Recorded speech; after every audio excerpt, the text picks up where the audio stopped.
Side કરવું અને મંગલપુર પહોંચતા જ એટલા બધા બાઇક જોઈને મને એમ થયું કે પબ્લિક બહુ જાજુ હશે, હું વિડીયો નહીં બનાવી શકું. તો ચલો હવે આપણે દર્શન કરીને મળીએ, પણ તમને પણ દર્શન કરી લો. દર્શન જઈને મળી અને જોઈ શકો છો આવો માહોલ છે. અંદર તો કોઈ હતું નહીં એટલે મેં વિડીયો શૂટ કરી લીધું અને અંદર તો ભાઈ થોડું ઘણું પબ્લિક હતું અને તમે જોઈ શકો છો આ છે મેવડીમાં તો થોડામાં મેવડી. તો ચલો બહારનો માહોલ દેખાડું તમને કેવું છે પબ્લિક, અને આ બધા ફોટો બહુ ઝાઝા લગાડે. બહાર હતું બહુ ઝાઝું પબ્લિક એટલે વિડીયો બનાવવાનું મન ન થયું. તો ચલો હવે આપણે જઈએ બાઇક પાસે. તો આપણે પહોંચી ગયા બાઇક પાસે અને હવે પહેરી લઈએ હેલ્મેટ અને રાઈડ કન્ટિન્યુ કરીએ. માતાજીનું નામ લઈને અહીંથી આપણે રાઈડ કન્ટિન્યુ કરીએ છીએ એમાં મેવડી. તો આપણે મળીએ સીધા 4 રસ્તા. તો 4 રસ્તે પહોંચી ગયા. પહેલો રસ્તો જાય પોલારપુર, બીજો જાય રોજીદ અને ત્રીજો જાય બરવાળા. અને આ તમે જોઈ શકો છો મંગલપુરનો બોર્ડ. તો આપણે જઈએ પોલારપુર સાઈડ. તો હાલો ગાઈસ, આ રહી આપણી બાઇક અને આજે આપણે પહેલો આઈફોનથી બ્લોગ બનાવ્યો છે. કેવો લાગ્યો કહેજો અને બ્લોગ હજુ તો કન્ટિન્યુ કરીશ ઘર લગી. અને આ રહી મારી બાઇક અને આમ રહ્યું મંગલપુર, કેમ કે મંગલપુર હતું પબ્લિક જાજુ વિડીયો બનાવું. બાકી તમે જોઈ શકો છો ખાલી રોડ છે અને ગાડીનું સિનેમેટિક શોટ હું લઉં છું. થોડા ઘણા સ્લો મોશનને એવા એડિટ કરીશ અને મંગલપુરનું પણ એક વિડીયો લીધું હતું મેં, એ પણ હું તમને દેખાડીશ, આમાં ભેગું અટેચ કરીશ. અને બાકી અત્યારે તો હવે હું વિચારું છું કે હવે ઘરે બી હજુ ડાયરેક્ટ, કારણ કે બ્લોગ બનાવવામાં કંઈ ખબર નથી પડતી કે કેવી રીતના બનાવવું. અને આજનો બ્લોગ તમને ગમે એવું લાગે પણ પ્લીઝ સપોર્ટ કરતા જજો, કારણ કે થોડુંક મોટિવેશન મળશે. અને બાકી આ રહી મારી બાઇક. ઝૂમ કરો આઈફોનથી, આઈફોન લીધો છે તો કંઈક તો ફાયદો થવો પડે ને ભાઈ સાહેબ. અને કહી દઉં તમને, મેં લીધો છે આઈફોન 13 પ્રો, 256 GB સ્ટોરેજ, કારણ કે ફક્ત ને ફક્ત બ્લોગ બનાવવા માટે અને વિડીયો બનાવવા માટે ઇન્સ્ટાગ્રામના. તો બધા કે આઈફોનનું રિઝલ્ટ 4K અને વાઇટ કેમેરો બહુ ખતરનાક આવે તો એ મોટો બ્લોગિંગમાં હાલે.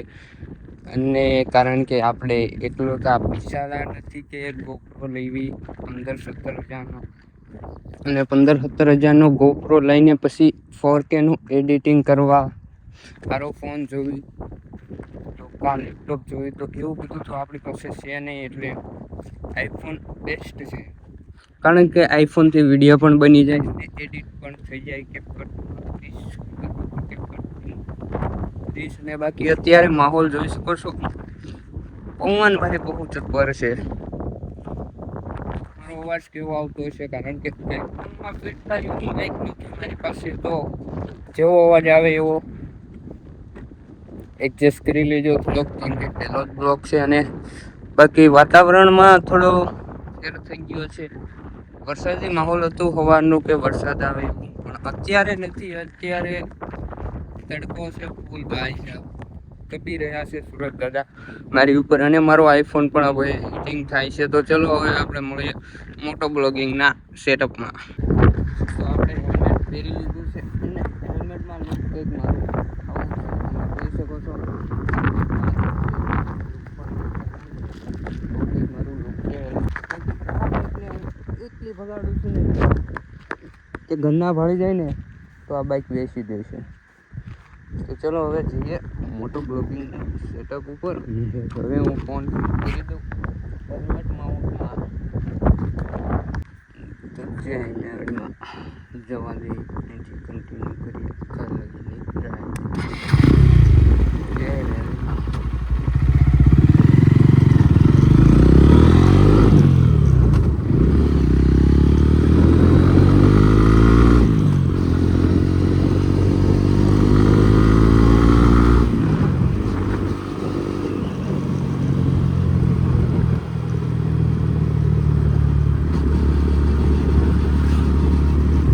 બધાને એવું લાગે કે આ ફોન હેલ્મેટમાં લગાડીને શું કરે છે.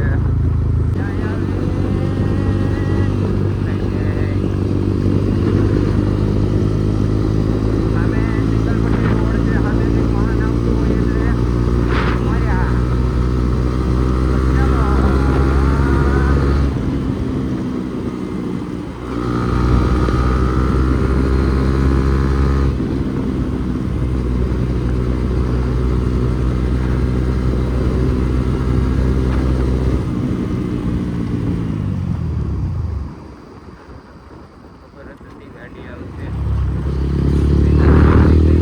સારું બ્રેક મારી.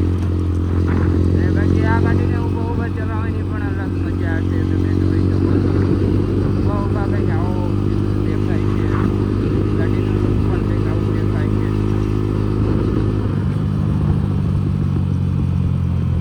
ઊભા છૂટા છે આંકલવાની ટ્રાય કરીએ. પણ થોડાક બાઉન્સર જતા રહે.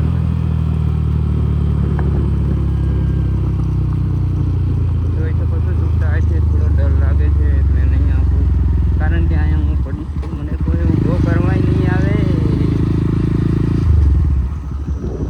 ને બાકી હવે ગામ આવી ગયું. હેલ્મેટ કરવો ભાઈ, કોઈ ઓળખે નહીં કે આ કયો બ્લોગર હતો. તો મંગલપુર આવવું હોય તો આ રસ્તેથી તમે આવી શકો છો. આ રસ્તો પણ ખતરનાક જ છે. કોલારપુરથી વળી જવાનું શાહપુર સાઈડ, શાહપુરથી અહીંયા કોર્નરમાંથી વળી જવાનું મંગલપુરની સાઈડ. બોર્ડ મારેલા છે, જેને પણ આવવું હોય એ આવી શકે છે. મંગલપુર મસ્ત મંદિર છે. આ બાજુનો ફરવા જેવો પ્લેસ છે અને મેરડીમાંના દર્શન ખાસ કરીને કરવા જેવા છે. જોરાવાળીમાં મેરડી. અને બાકી આ ગાડીનું આજુ ટાયર મારે જલ્દી ચાર્જ કરાવવું પડશે, કારણ કે કાવા નથી લાગતા. અને વગર માઇકનો અવાજ કેવો આવતો છે કોને ખબર. માહોલ તમે જો એકદમ બહુ જબરદસ્ત છે. આવો માહોલ હોય અને મૂકે હોય અને વિડીયો બનાવવાનું મન તો થાય જ છે. માહોલ જોઈ લો. હવે બાઇક રાઈડ કરવાનું નહીં. મેં આ ગાડી ભાઈ પોતળામાં જ જાય. ગેર ડાઉન કરી દઉં. કાંઈ મારતા આપણે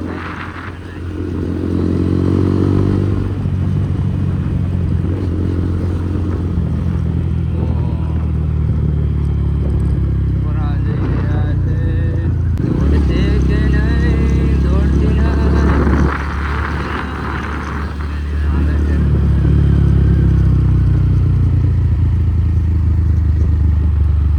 મને કોઈ પાડે નહીં ખાલી. એ ગાય માતા અને આ ભેંસો પાડે, ગાયું ન પાડે.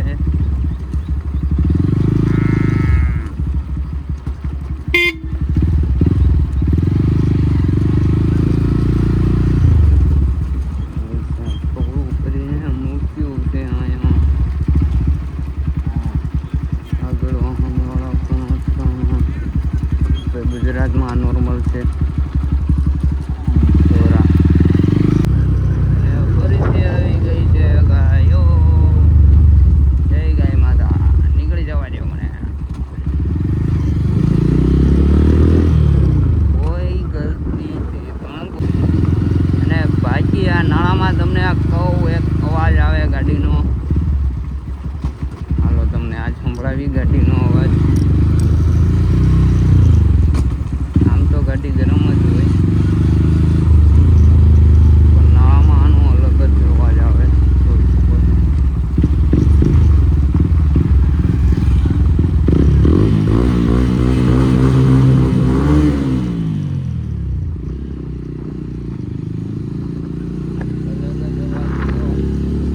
હાઈવે ઉપર ચડવા માટેનું સ્ટ્રગલ છે આ.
આ બે રાઇડર આપણે લાસ્ટમાં ભેગા કરીએ છીએ. આજનો બ્લોગ આપણે અહીંયા એન્ડ કરીએ. તો બધાને બ્લોગ સારો લાગે તો લાઈક સબસ્ક્રાઈબ